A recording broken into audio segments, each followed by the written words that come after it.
Eenie Meanie is a Hulu exclusive release starring Samara Weaving. Its producers are tied to the Deadpool movies.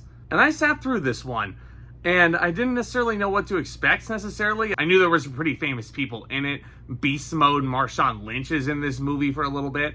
So our star is Samara Weaving, who plays a former getaway driver named Edie, who's trying to turn her life around and go straight. But when her ex-boyfriend lands in trouble with the local kingpin, she finds herself caught back up in a risky plot to rob a casino. And sure enough, she wants no part of this. And hence we have our conflict. Now, I will give this movie at least some credit where it's due. Samara Weaving is a very talented actress, and I definitely can tell that she's giving it her all. And at least for the first half of the movie, you do sense there's some uniqueness going on here. Like, this is an independent woman who really wants no part of this crime life that she used to find herself tied to. And she's just trying to get the chains off. She's trying to get the shackles loose and just live her free life. She's not in trouble anymore. But trouble then soon comes calling, almost like it's an old business partner. And they're like, look, we need a favor, and hence, movie. You know, if that didn't exist, we wouldn't have a movie. Now, director Shawn Simmons, I do feel like has a good knack for at least shooting some decent enough action.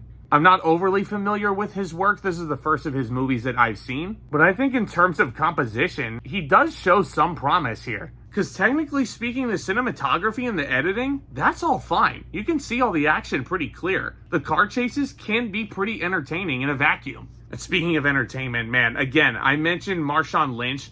He's not in the movie for very long, just like in Love Hurts, which is a really crappy action movie. I almost forgot that I watched that this year. Holy cow. But yeah, Beast Mode is probably among my favorite Seahawks of all time. He is a Seattle legend. So it's good to see that this guy has a career after football and, you know, he's not going to be dirt poor. Because I love a bit of the man. I really hope that Skittles were involved in the bargaining for the contract when he signed on to do Eenie Meanie. Because if you don't feed Beast Mode Skittles, he's just not going to be on his A game. You also have Andy Garcia in this movie. He turns in some solid work. Steve Zahn, who I haven't seen in a really long time, is in this. Like, there's some moderately famous people in this movie. But here's where this movie, I feel like, kind of drops the ball. Because the first half of the movie was showing you some pretty inventive stuff, almost like a Baby Driver-esque movie. Although, again, you don't have Edgar Wright at the helm. And Edgar Wright, I do feel like, is a proven genius when it comes to filmmaking. So with his flavor into a story like this,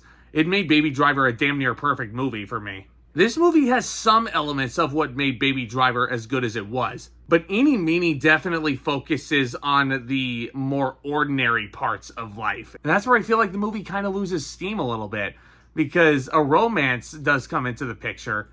And a lot like Baby Driver, that's probably the weakest part of that movie. Even though that is an investing romance. I do like Ansel Elgort and Lily James together in that as well. In this movie, once the romance is introduced and like the character of Edie that we had come to know, I'm not saying that she doesn't deserve love, but for this story, like, I didn't really need to see it. And that wasn't the interesting aspect of what I wanted out of this movie. I wanted more out of what we saw in the first half. Her trying to do her damnedest to stay out of the crime life as much as she can. And yeah, you can throw romance in there if you want to, but don't make that the central focus. Because by the time the second half comes around, the romance does feel like the central focus. And a movie that started off becoming a kind of a hidden gem, it turned into a very plain movie to me. And I think once you hit the halfway point, you might start to lose interest in this one. And the resolution isn't even really anything all that groundbreaking either, at least in my book. So yeah, this one is probably going to be a hard pass. If you have Hulu, you might put this on for background noise. But for a movie that's all centered around a playground game, and for a movie that is named after a playground game, I was expecting something a little bit more fun and interesting than this. I'm going to give Eenie Meanie a C. So yeah, this movie, I wanted it to be at least a good amount of fun, and I wanted it to be at least one of the hidden gems of this year. But no, it didn't pan out that way. You know, I feel like if it had an Eenie Meanie Miny Mo game like this... Eenie Meanie. Then you probably would have been on the edge of your seat. Just don't leave a damn cliffhanger at the end, just telling me who dies. Why did you do that? But yeah, enough Walking Dead talk. Thank you again for tuning into this video. Hit that subscribe button if you're new. Tap on that thumbs up as well if you haven't already. Stay tuned for more exciting videos hitting the channel very soon. I've got a very exciting review planned for the start of football season.